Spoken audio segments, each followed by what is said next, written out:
What is up, guys? This is the Ferrero Rocher story. So back when I was a kid, money was tight, and one of these little chocolates was like one of the most amazing times in my life because I would very, very rarely be able to get just one of those chocolates.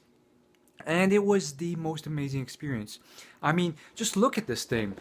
The packaging, the gold foil, the wrapping, the actual chocolate has numerous layers and nuts, all sorts of incredible stuff. And it's no wonder that years later, this is still a very well-known company. Plus, the price is fairly affordable. But nonetheless, it was considered a premium chocolate, and it still is. Perhaps you're watching this in an area where this is not a common thing. If it isn't, you should really try one day. But the point is, this stuff was crazy. And nowadays, I've seen kids who get handed boxes of this stuff just here and there. And it really got me thinking. It reminded me about how important it is to be grateful and cherish what you have. It's a great example of how people can very easily take things for granted. And that's exactly what I've seen kids do. You know, if you're born into a world where things like this are common to you just because they are, you just naturally believe that they're not that big of a deal. I mean, they may taste great, but when you have enough of these, like I have, you really start to get used to them, even no matter how much you cherish these things in the past. And ultimately, this is one of those things in terms of the science of happiness and how we're biologically wired that really makes me want to tell you guys that it's important to reset sometimes. One of the mechanisms behind this is something called the hedonic adaptation effect. And basically, it's as it sounds, you take things for granted. You know, if you get a fancier car, eventually you take that for granted. If you get a mansion, you take that for granted. And you're not really much happier, if any happier, within a week or a month. This is one of the reasons why, on average, the happiness levels of lottery winners and those who are in fatal car accidents and lose their hands or legs, they all come back to their natural levels of happiness before that event occurred within a year. And it's basically the reason why almost every decade we have all these incredible advances, you know, advances in virtual reality, video gaming technology, touch mobile phones, crystal HD display video screens, all these advancements, you know, heated water, transportation by car rather than horse, all of these things and more. And we just take them for granted. You know, just a few decades ago, heated water wasn't that common a thing. Refrigeration, microwaving wasn't that common.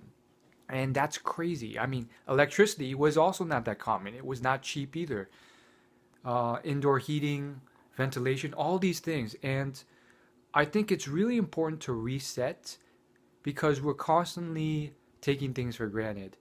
And one way that you can do this, if you're self-aware, is to really just put yourself in a state of a bit of scarcity sometimes. So one great way of doing this is for food.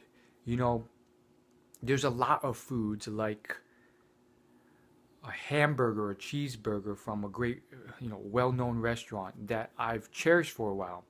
Because for a lot of my life, I didn't have the option or the budget to purchase this on a daily basis.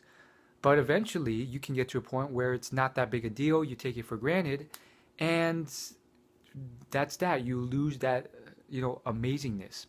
I think for a lot of things in life, most things that people chase, whether it's money, clothing, materialistic stuff, very quickly you'll get used to them. So bringing it back to maybe inducing thirst or limiting the types of food you can eat can really bring that hunger back and cherish it back.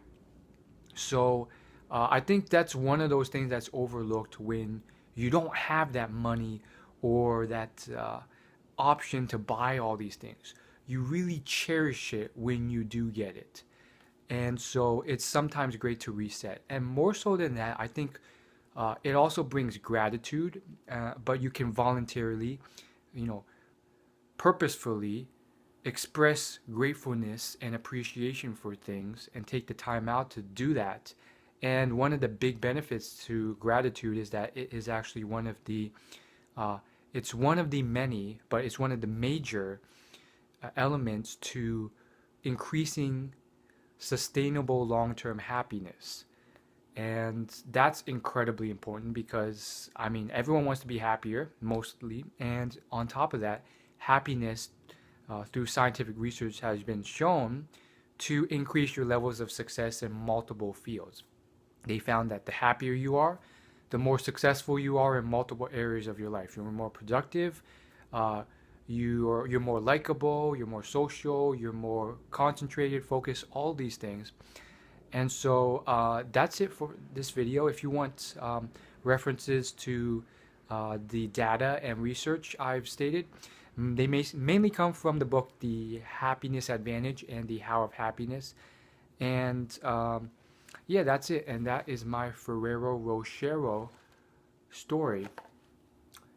So thanks for watching.